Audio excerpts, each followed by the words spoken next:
Southern Boil. So in the pot, you have about halfway full with water. The red is actually Old Bay, and you put that in. Now, be careful because Old Bay is spicy, so you don't want to put in too much. I know what the spice level is, so I put in a lot. I also put in, if you have it or can find it, it's like Louisiana, New Orleans style Cajun seasoning. So you have that, and then on top, the green is parsley. And in that, you want to put in, before it boils, is the garlic, and I put a quarter of a cup. Also potatoes. I'm using red potatoes. And I put in a whole large red onion. You're going to let that come to a boil and let it boil for about 2 or 3 minutes. But it's not boiling yet, so I'll come back when it boils. As you can see, that's vigorously boiling, and I actually need to stir it. So you're going to let it boil for 2 minutes. That's been 2 minutes. While boiling, you put in some lemon juice. You can put about a tablespoon or so in there. So what I'm putting in now is corn. This is actually a pretty big staple here during the season. Where I'm from, we have bicolored corn, and it's amazing. It's delicious. And right now it's out of season, so they're a lot smaller. I'm going to let them boil a little bit more because they are a little bit harder. When it's in season, it tends to be a little bit more soft, and you wouldn't have to cook it. You can also use frozen corn, and you want to make sure it's on the cob. So you can see I have it on the cob.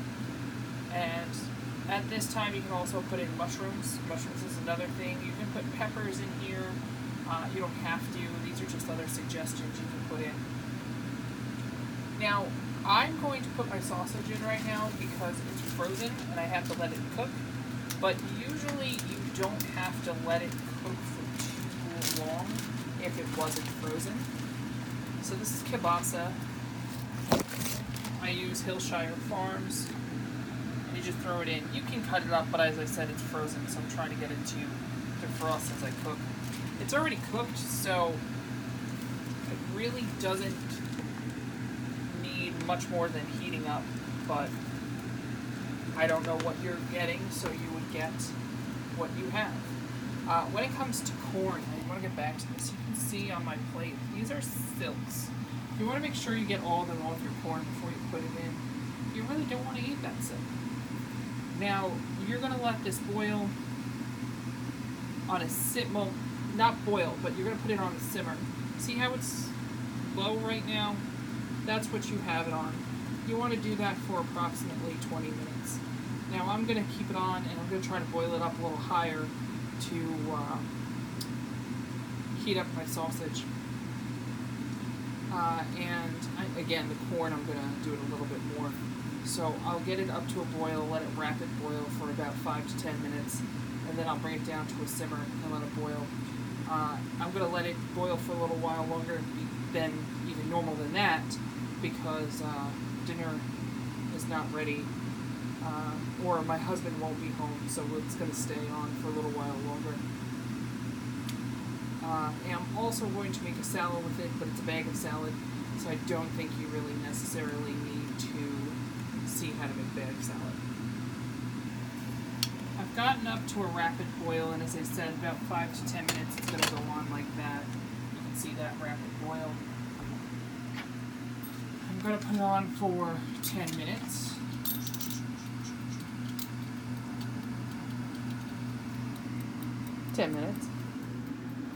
And what I wanted to also add to this is, we're just putting sausage in here. Typical seafood boils are exactly seafood.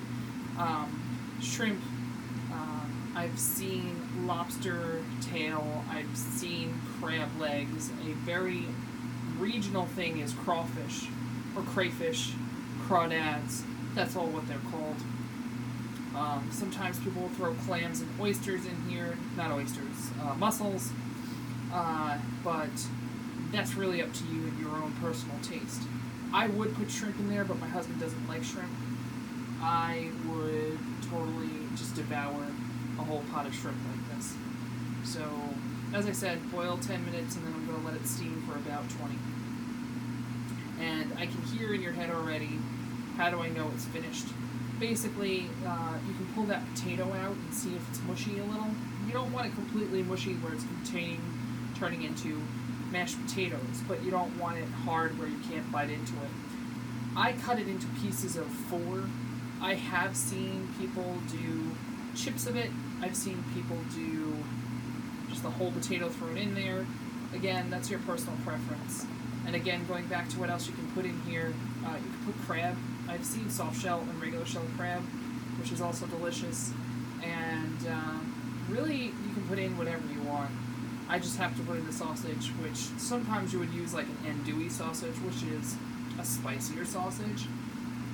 But kielbasa is very mild, and it's the one that both myself and my husband likes, so we'll use that. So we're going to let this boil on and wait until it's all finished. And this is the final product after it's all done.